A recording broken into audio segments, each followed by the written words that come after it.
Hello and welcome. Today I'm going to be telling the tale of the most traumatic experience of my entire life. This video serves as a warning to anybody exploring psychedelics, consciousness, spirituality, anything of that nature.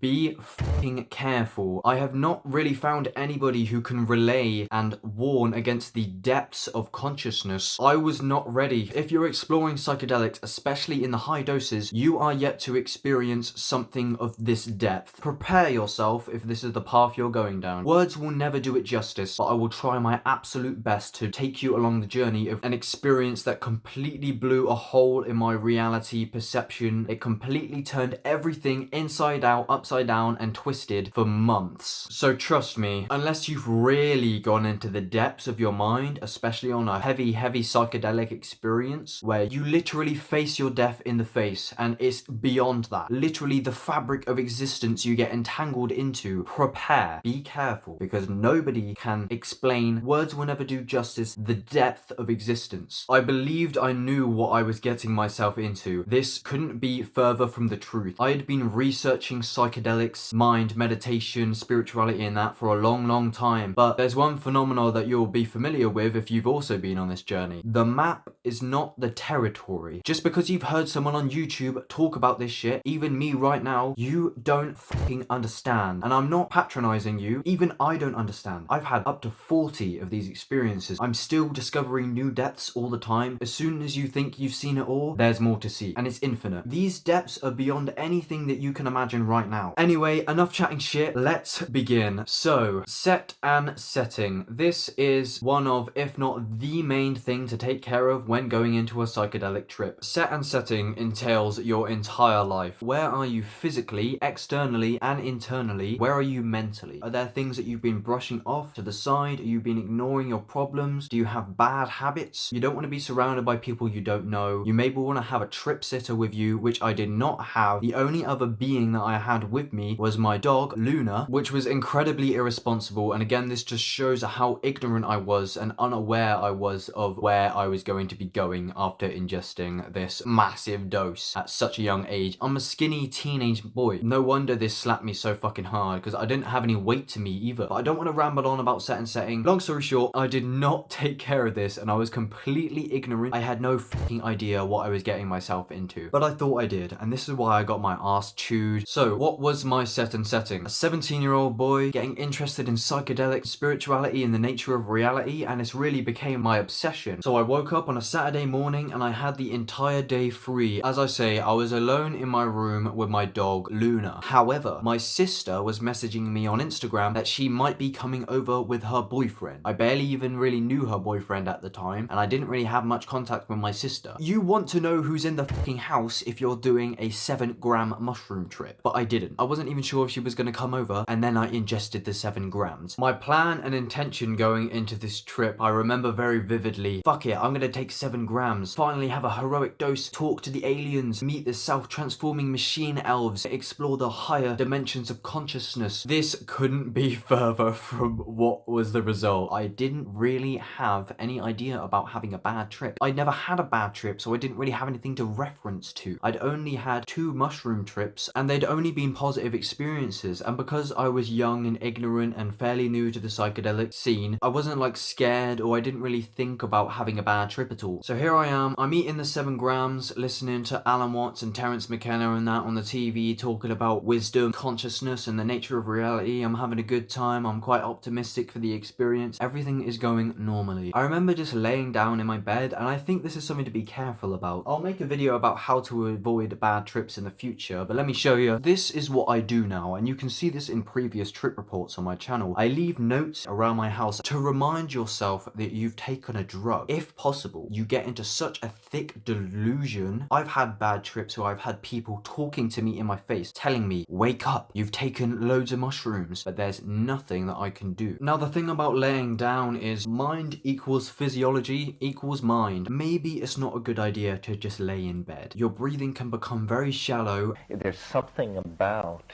bad states of mind on psychedelics are very frequently, in my observation accompanied by shallow breathing. You know, when you thread a needle, everybody holds their breath. When we are really following our thought at the level of threading a needle, we stop breathing. If you're not paying attention, this can go on for minutes. This very shallow breathing, you know, you're not breathing, dude.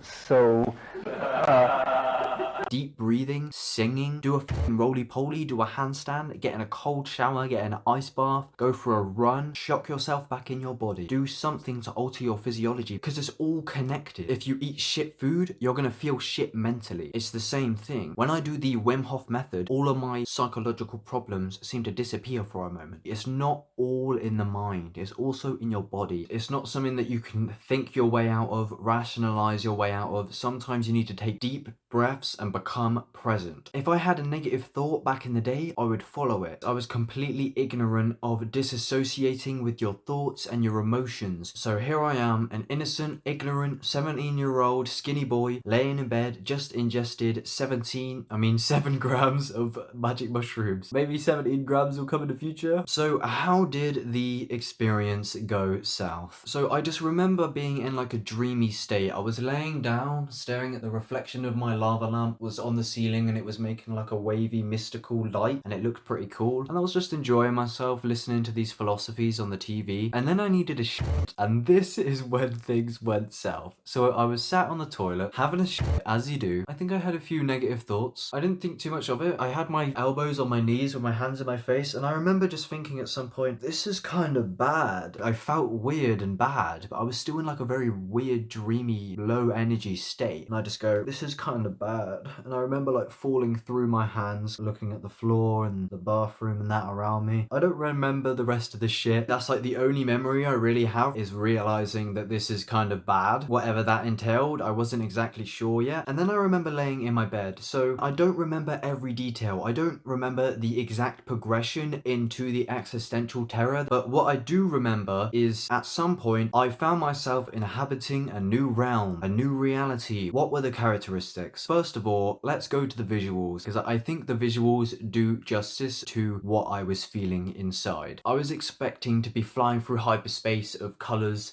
infinite geometry, and infinite beauty. This was absolutely the opposite of what happened. The most distinct one I remember is looking at my weed poster that has many diagrams of how to roll all different kind of joints, like cross joint and a super zoo, which is normally very vibrant, colorful, orange, yellow. It's got loads of pictures and text all over it. I looked at it. There wasn't any text or pictures on it. It was just a grey void that repeated into itself for infinity. What the fuck? It was scary. Even when I was tripping, I was looking at it like, what you expect from psychedelics is like vibrant colors and geometry, right? I literally basically got the opposite. My entire room seemed to lose color. Everything went really gray and dull, existential, and like repeated into itself. And I'll try and find images to describe that. Another thing is I threw up apple and mushrooms. For some reason I threw up in the fucking sink instead of the toilet, which was then a mission to clean up. It was just like a mess, as you would imagine a throw up would normally look like, but to me it was sacred geometry, a perfect flower of life. It looked beautiful. When my mates came over later, which we'll get to, I showed them my sick and I said, to you it just looks like nothing, but to me it looks like this.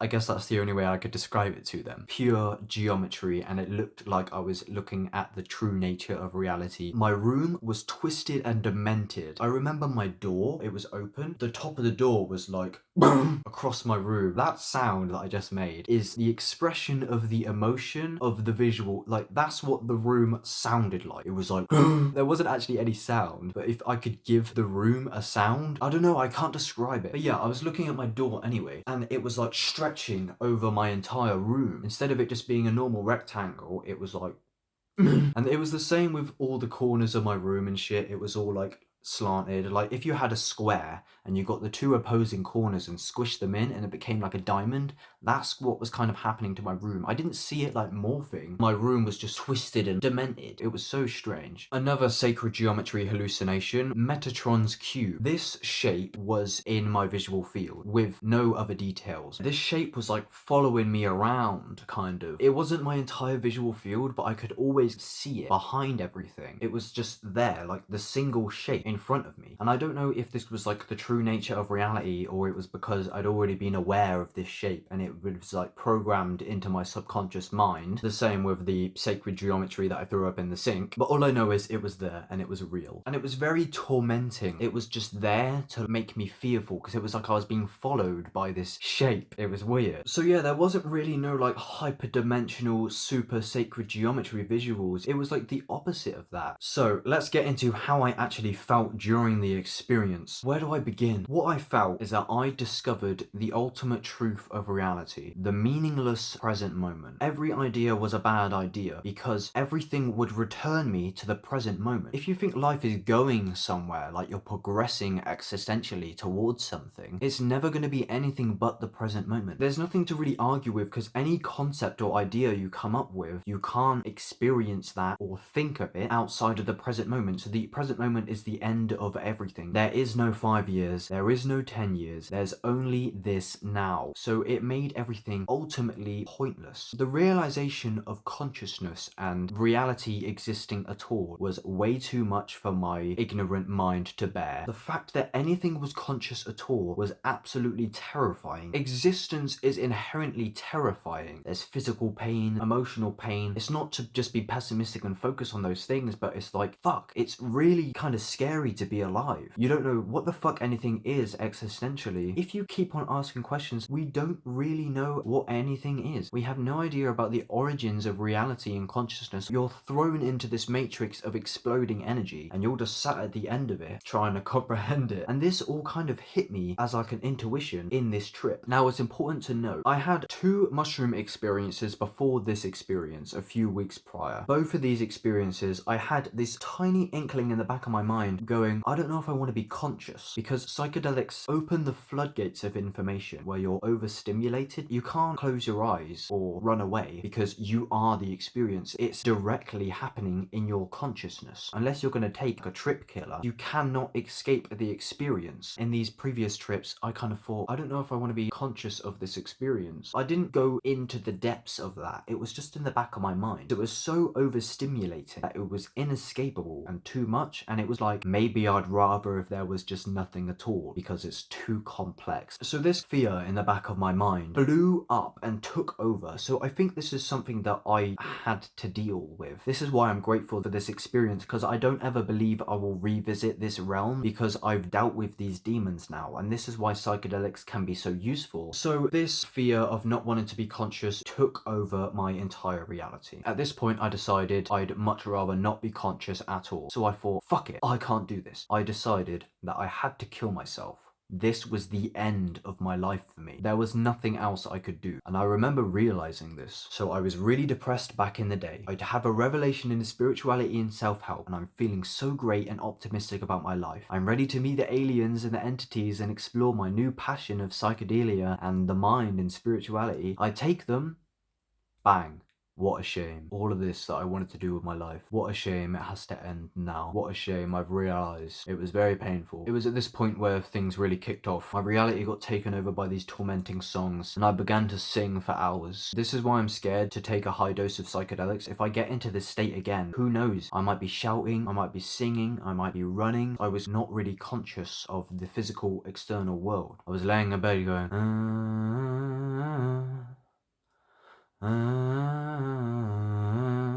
It was like my soul was singing of dread, absolute existential pain and terror. I don't think I cried, but this was beyond crying. This is what's referred to as the dark night of the soul, where you find yourself floating in a meaningless sea of complex nothing. At this point, I knew I had to kill myself. It was set in stone. I must kill myself. How am I going to kill myself? At this point, it got even worse, because I realized I'm trapped. The way that I approached killing myself was, if I didn't have a gun to point blank just turn it all off in an instant, constant, then there'd be a lot of suffering. I didn't really have a concept of jumping off of a building or traveling to find a railway. I remember having very vivid visions of going downstairs into the kitchen, grabbing a knife and going at my body because I didn't know what else to do. And I don't know if I would have actually done this, but this was very real to me. The pain that I was feeling, it was just inescapable. I remember being depressed a few years ago, hanging around in the bathroom, having a breakdown. I was going, fuck, I don't want to exist, man. I feel trapped. And this is what was happening to me in this trip. Maybe this was what I was confronting as dealing with these traumas. I had no idea that potentially, even if I did kill myself, that I'd still be conscious. These are views that I have now. I believe that consciousness is very likely immortal. I don't think that you can die because you are literally the fabric of the universe. You are the only thing that exists. So if you die, where are you gonna go? So my plan was I would lay in my bed and I wouldn't move until I slowly decayed. And I could actually feel myself decaying. I don't know if this was real because I guess technically you are decaying since the moment you're born because you're aging, but I felt like I could feel my body rotting away and becoming one with the earth and the physical world. I didn't just have visions, I was also living the visions. When I met up with some people later in the trip that we'll get to in a minute, I remember telling them I was literally becoming the earth and the trees. And he said to me, "You're chatting shit, bruv." And I said, "You don't get it, man. I became it and I was seeing it. I was seeing how I was the earth and I was everything, but I literally felt like my body decaying into the earth. It was real and I literally lived it. I can't relay it to you in words, but fuck me." Stop right there, criminal scum. It's been a screen recording the whole freaking time. You have been in a holographic matrix simulation energy farm. Energy extraction matrix. That's where you've been the whole time. Couldn't you see the whole time, you sheeple? It was right in front of you the whole time, sheeple. Look how holographic and illusory your reality was the whole time. It was a simulation. Moo ha ha ha. Hello, it's future me. Like 2 months in the future. Keep in mind that while I was decaying, I was resisting it the whole time, and this is the number one thing you don't do. Psychedelics seem to attack people who want control in a sense. The number one advice you hear quite often is to let go, and I've had experiences, where the experience visually changes after I let go. That's the key, really. It shows you that you have no control, and if you try and hold on to who you think you are, you will time lapse and decay into infinity. It will just tear you apart. But if you let go, it can be very beautiful. Two sides to that coin, and you got to learn to go with the flow, and it's good to meditate on this stuff before you do it. In this trip, I needed a piss, as you do. I didn't go for a piss. I'm surprised I didn't piss myself, but I held it in for hours because there was no point in going to the toilet. Because it was meaningless. I was also biting the inside of my gums really fucking hard. They were swollen and shit. I also chipped my teeth. When I woke up, my teeth felt like broken. I felt like I'd really grated my teeth. So psychedelics are fucking dangerous. It's scary to think about what could have happened. I could have took action on some of these things. Keep in mind, this whole time I'm with my dog, Luna. She's in my room with me. I didn't let her out for a piss the whole time because I was just so deep in this trance. This is not how I would ever treat an animal. I love dogs. I've had dogs my whole life. After this experience, I realised, I'll get back to Luna in a second, one of the most profound insights that I got from this. It's too dark, it's lost focus. So I was laying down at one point and the sun had gone down. I remember looking out the window knowing that the sun going down means something, because I knew that my mum was going to be home from work at some point. But I couldn't comprehend the concept of my mum coming home. That's how alien everything became. I didn't understand the concept of my mum and work and her coming home and there being other conscious beings. And I was thinking about what would happen if she did came home, and I thought, well, I would just stare at her meaninglessly, because I remember actually thinking very distinctly, there's no point in me explaining to people how I feel because words are pointless, because it all just dissolves into the present moment. It felt like absolute truth that I was staring at, and even years after this I still feel like it is the same truth. It just depends if you're going to have a pessimistic view on it or not. I don't think reality is inherently pessimistic, but that's what I was confronting in this experience. It is kind of the same thing now. Even me talking to you here, and it's weird to think about as I'm doing it, is absolutely meaningless. There's nothing to ever do. feel my leg. Anyway, yeah, so I couldn't understand the concept of my mum coming home. And then I remember thinking about my mum. And I was like, who the fuck is my mum? And then I realized, like, she's like another conscious being, potentially. How is she conscious and what is she going through? Because psychedelics made me realize that the mental world is so massive and I was getting hit with all different kinds of perspectives. I realized that there are so more perspectives than I could ever fathom. There are so many different realities and potentials, infinite possibilities that I could ever comprehend. So the fact that there were other conscious beings blew my mind, and I went into this state. I remember messaging my sister, asking her, are you okay? Genuinely, are you having a really shit time? Are you hating life? Tell me. And I was reaching out to people, asking them existentially, are you in this pain that I was feeling during the trip? Because I knew how deep the mind was after this experience. It really opened my mind up to how deep the mind can get. How can you have compassion when you haven't really suffered? How can you possibly love? How can you have compassion for anybody when all you do is live in your little cloistered, comfortable existence that you have constructed for yourself, that you defend every single day for fear of what it would mean if that gets destroyed and now your experience spills over into this end of the spectrum? Compassion and love comes from exposure to the most brutal experiences. So yeah, I was with Luna. I did not give a fuck about Luna. I hate to say this. I remember later in the trip when I awoke, I was apologizing to her, I was cuddling her, I was kissing her, I was like, I'm so sorry. I didn't really do anything to her, but if I wanted to move, then I would budge the dog out of the fucking way, and it doesn't sound too bad, but normally when I'm sober, if the dog is sleeping in my room, I will sleep around the dog, crippling myself because I don't want to budge the dog. In this trip, that wasn't the case. If the dog was in the way, it was fucking moving. I didn't give a fuck about her. Same with all of my material possessions or anything. For example, I had the Oculus virtual reality headset that I had saved up for ages to get. Whenever I gave it to my mates or anything, I would say, don't touch the fucking lenses, because when you touch the lenses, it's fucked. When I was on this trip, this headset was meaningless. I was literally rolling around in bed with this headset and my dog. I kicked it off of the bed, and when I became conscious and I cared about material possessions again, I was like, fuck.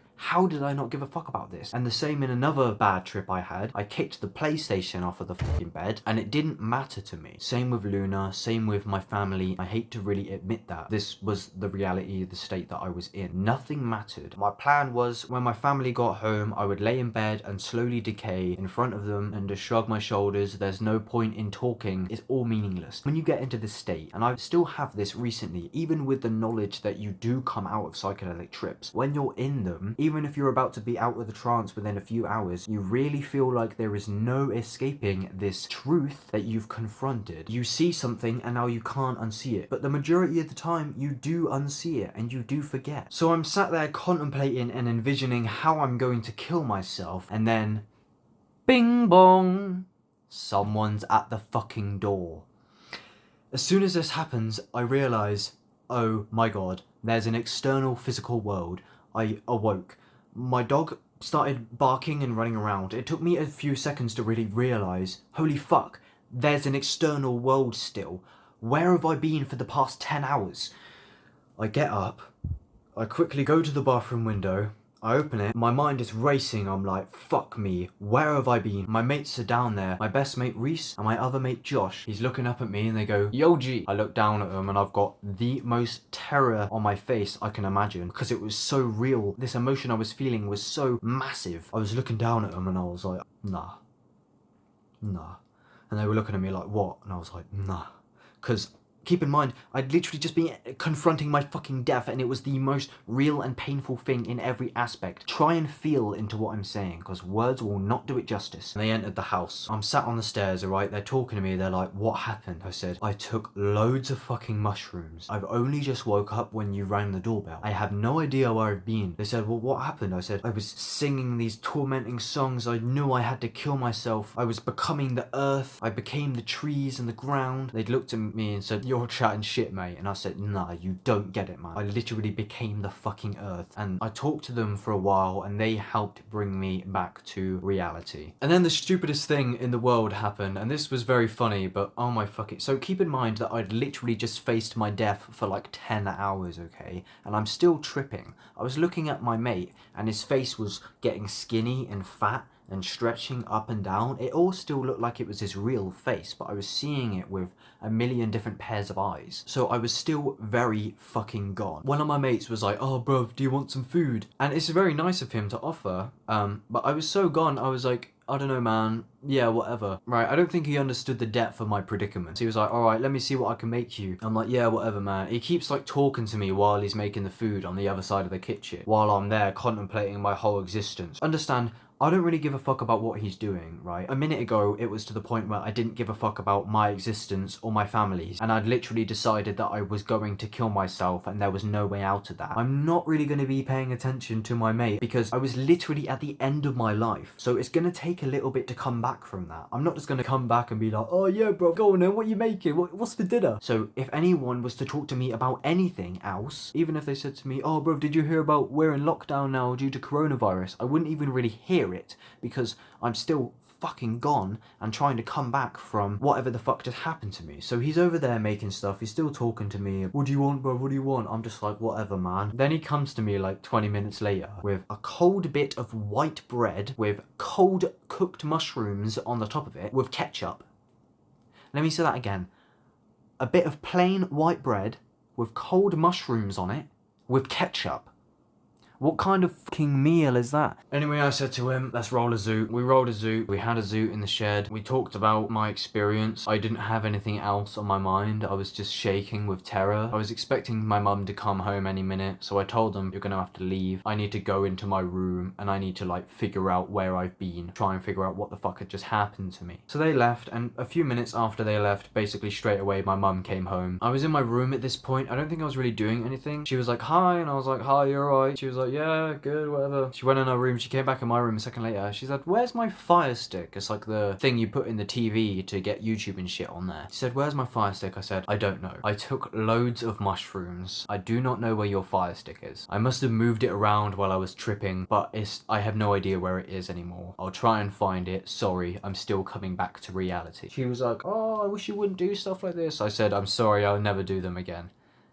After this, I'd done them many, many times because I had an ounce of mushrooms and I thought they were going to go bad or something. So I just kept on doing them. My life really turned upside down, but that's, again, a topic for another video. I think that's it. After that, I don't really remember the next days after it in particular. I just remember that my life went very existential for months after that. It took a lot to come back from it. Yeah, that's it. So that was my 7-gram mushroom experience. My first heroic dose. What a great time I had. Hey, stop right there. If you want to see the lessons that I learned from this trip, then make sure you check out my second channel because very soon I will have a video that was in this video, but then I thought it was getting too long and, you know, fuck it, I'll just put it on the second channel. So if you want to fucking hear the lessons that I got from this experience, then click the link in the description for the second channel. And me and my friend had a bad trip together, and it was actually basically the same experience. I had this experience twice, so not only was it like the worst thing ever, I had it twice. And so check out this video on my channel. I'll leave it linked in the description as well, because this is essentially the same experience, except I experienced with my best mate at the same time. We had like a bad trip together, kind of. So go have a look at that because it is quite funny, to be honest, I think. But yeah, that's all. Thank you very much for watching. This video was meant to be out like 3 months ago. This video has been done in the form that you're seeing it now for 3 months. But because my brain was jammed so hard, I just couldn't fucking do it. I literally crashed psychologically. But it's okay because I'm feeling better now because of many reasons. But that's all. I hope you all live awesome and amazing lives. See you later.